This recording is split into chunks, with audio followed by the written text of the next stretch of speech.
स्वागत और हार्दिक अभिनंदन। अद्भुत और अनोखे अंदाज से बयां की जा रही कहानियों के इस मंच पर आज की कहानी का नायक है चतुर कोविड।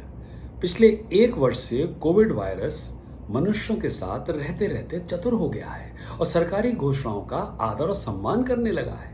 अब देखिए ना, ये वायरस किसी शादी में लोगों को संक्रमित नहीं करता है जब तक कि वहां 50 से अधिक लोग न हो, और किसी को भी अंतिम संस्कार में इन्फेक्ट नहीं करता है जब तक कि वहां 20 से अधिक लोग मौजूद न हो। तो ना ही ये केवल ये वायरस गिनती करना सीख गया है, बल्कि ये शादी और अंतिम संस्कार के बीच अंतर भी कर लेता है।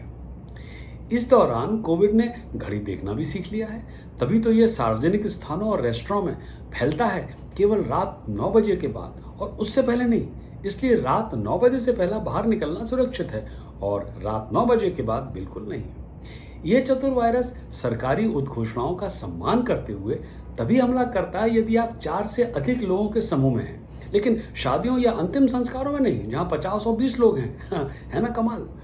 अच्छा, ये देखिए, और ये देखा गया है कि ये वायरस से बचाव के लिए मास्क काम करते हैं और यही वजह भी है कि लोगों पर उन्हें न पहनने पर जुर्माना लगाया जाता है, लेकिन पब और रेस्टोरेंट में नहीं।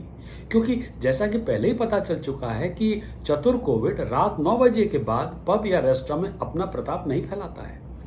यही नहीं, भीड़ भरे खाने की जगह पर आप अपने मास्क को बेखौफ हटा सकते हैं, क्योंकि वायरस विनम्र है। इसलिए जब आप खा रहे होते हैं तो ये हमला नहीं करता है, लेकिन अगर आप खाना नहीं खा रहे हैं और मास्क हटा दिया है तो फिर कोविड हमला करेगा। है ना अद्भुत। सरकारी उद्घोषणाओं से पता चलता है कि सिनेमा, जिम आदि खुल गए हैं, और चूंकि वायरस सिनेमा का टिकट और जिम की सदस्यता नहीं ले सकता है, इसलिए वो वहां जाना उचित भी नहीं समझता है ना स्वाभिमानी।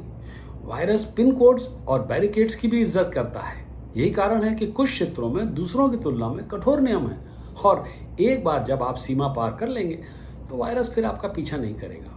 वायरस उन लोगों पर हमला करता है जो पब्लिक ट्रांसपोर्ट के लिए क्यू नहीं लगाते हैं। इसलिए आपने हर व्यक्ति को सामाजिक दूरी बनाते हुए और कतार में लगे हुए देखा होगा, लेकिन एक बार बसों और ट्रेनों के अंदर जाने के बाद आप भीड़ के लिए ठीक हैं, क्योंकि वायरस यहाँ हमला नहीं करता है। दरअसल वो भीड़ वाले पब्लिक ट्रांसपोर्ट में यात्रा करने से खुद भी घबराता है ना चतुर।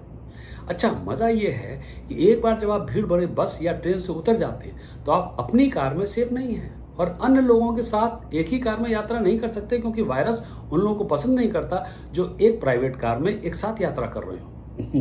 एक बड़े समूह वाली पॉलिटिकल मीटिंग के लिए किसी भी नियम की आवश्यकता नहीं है, क्योंकि ये नियम मंत्रीगण निर्धारित करते हैं और चतुर वायरस नियमों का पालन करता है। इतना ही नहीं, अगर मंत्रीगण कहते हैं कि फला फला व्यक्ति को क्वारंटाइन करने की जरूरत है तो ये वायरस उन्हें नहीं छुएगा और अन्य पीड़ितों की तलाश करेगा। और तो और चतुर कोविड सरकारी कर्मचारियों और पास होल्डर्स को भी उनके निकट नहीं जाता है।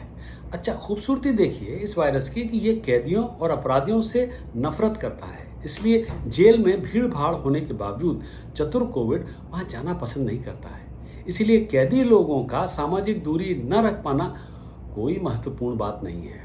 इतना ही नहीं, ये वायरस बहुत दयालु भी है, क्योंकि ये सड़क और फुटपाथों पर रहने वाले भिखारियों, बेघर लोगों पर हमला नहीं करता है, क्योंकि वो जानता है कि पैसे के अभाव में वे अस्पताल में भर्ती नहीं हो सकते। कोविड इतना समझदार हो गया है कि यदि आपने पीसीआर टेस्ट किया और वो नेगेटिव आया तो वो वायरस आपको 15 दिनों तक टच नहीं करेगा। फेस्टिवल के दौरान कोविड भी लहराते हुए छुट्टी पर चला जाता है और फिर लहराते हुए दूसरी लहर शुरू करने के लिए लौटता है। कहानी खत्म। देखें क्या सीखा हमने इस चतुर कोविड की कहानी से। यही कि मनुष्यों ने और कोविड ने अब साथ रहना सीख लिया है। मनुष्यों को भी सरकारी नियमों का पालन करना है अगर कोविड से बचना है, और कोविड को भी सरकारी नियमों का आदर करते हुए रहना होगा अगर उसे लंबे समय तक मनुष्य जाति के साथ अपने संबंध बनाए रखना है। अगली बार एक और कहानी, एक और संवाद।